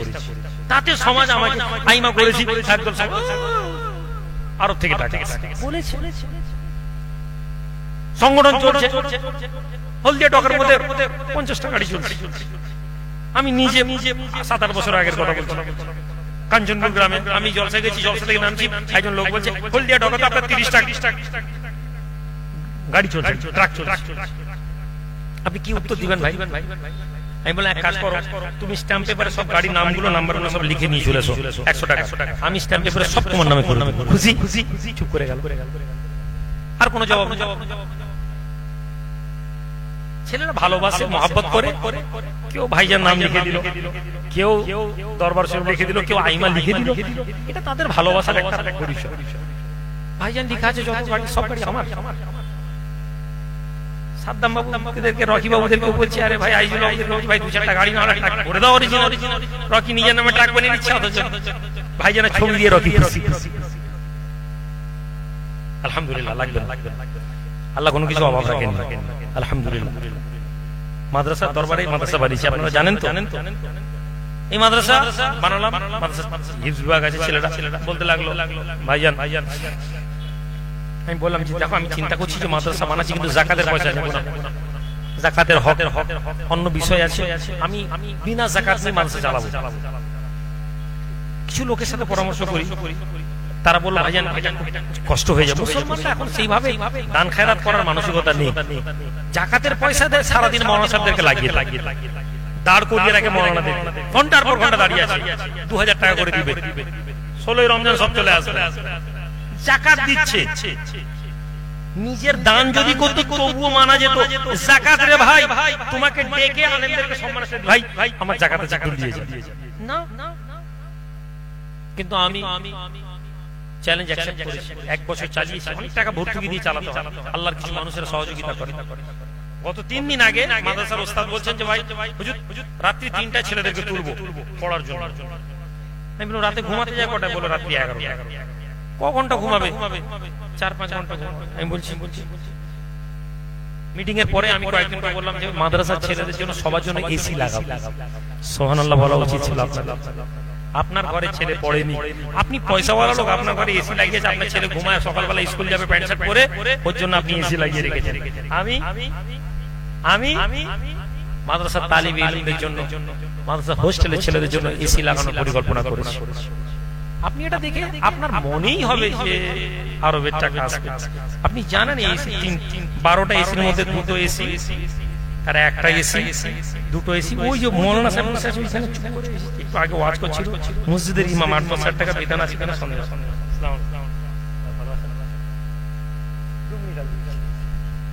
তাকবীর, নারে তাকবীর, নারে তাকবীর, নারে তাকবীর। জনাব মাওলানা সাহেব জিন্দাবাদ। আলেম ওলামারা ভাই আমরা এসেছি। ওই ছেলেটা ৩টা-৪টা বুঝেন একটা গেমোডাপ থেকে মনে হয় একটা আফতাবউদ্দিন ভাইরা দিয়ে। কালকে উড়িষ্যাতে একটা লোকের ফ্যাক্টরি উদ্বোধন করতে গেছি, ফ্যাক্টরি উদ্বোধন করেছি। ভাইজান ভাই একটা এসি দিয়ে দেন, মালসা ছেলেদের টাকা না, সব জায়গায় একটা কথা বলি, টাকা নিব না। কদিন আগে জলসা করছিলাম, দাওয়াত নেব না পরিষ্কার বলে দিয়েছি। ভাই আমি তো কোনো বড় বক্তা নই রে ভাই, আমার থেকে দামি দামি বক্তা সব অ্যাভেলেবেল আছেন, সুন্দর সুন্দর ওয়াজ শোনাবেন, সুন্দর সুন্দর কথা শোনাবেন। এক রাতে ৩টা-৪টা করে দাওয়াত দিচ্ছে, সস্তার মলি স্যার ওয়াজ নেব না। না ভাইজান নিতে হবে, ঠিক আছে। আমার প্রতিষ্ঠানে আমি জাকাত দিচ্ছি না, ফিতরা নিচ্ছি না, তাহলে আমার চলবে কি করে? আমাকে একটু সহযোগিতা করুন। আমাদের একটা নতুন বিল্ডিং তৈরি হবে ৪০,০০০ স্কয়ার ফুটের। জি হ্যাঁ, ভালো করে শুনেছি, ৪০,০০০ স্কয়ার ফুট, ৬ কোটি টাকা বাজেট। ১২,০০০ স্কয়ার ফুটের একটা বিল্ডিং ৯ মাসে তৈরি হয়েছে। আপনি ইমানদার না হলে আপনি আরবের টাকা, তৃণমূলের টাকা, মমতার টাকা, বিজেপির টাকাই ভাববেন, কারণ আপনার ওই লেভেলে ভাবার ক্ষমতা নেই। কিন্তু আমরা চেষ্টা করছি, এমন একটা প্রতিষ্ঠান তৈরি করেছি যেখানে ইংরেজি শিক্ষার সাথে আরবি শিক্ষা হবে। আর আজকে বলে যাচ্ছি, আল্লাহ পাক যদি তৌফিক দেন, যদি আমরা আল্লাহ পাক কবুল করেন, যে পরিকল্পনা নিয়ে আমরা এগোচ্ছি, একটা সময় আপনি চাইলেও এই স্কুলে আপনার ছেলেকে ভর্তি করতে পারবেন। তখন এর খরচ অনেক বেড়ে যাবে। তখন আপনি অর্থ দিয়েও, সেদিন আপনি যখন অর্থ দিতে চাইবেন তখন হয়তো আপনি পারবেন। সুতরাং একটা আবেদন থাকবে, যদি ক্ষমতা থাকে ছেলেদেরকে পাঠান, ছেলেদেরকে ওখানে পাঠান, পড়ান। এমন একটি দ্বীনি প্রতিষ্ঠান যেখানে সিবিএসই সিলেবাসের সাথে আরবি শিক্ষা দেওয়া হয়, কোরআনের শিক্ষা দেওয়া হয়, যেটা পূর্ব মেদিনীপুর জেলায় আছে বলে আমার মনে হয় না। আল্লাহ পাক আমাদের সকলকে ধর্মের কথার সাথে সাথে ধর্মীয় আমলগুলো করার তৌফিক দেন। আসসালামু আলাইকুম ওয়া রাহমাতুল্লাহি ওয়া বারাকাতুহু।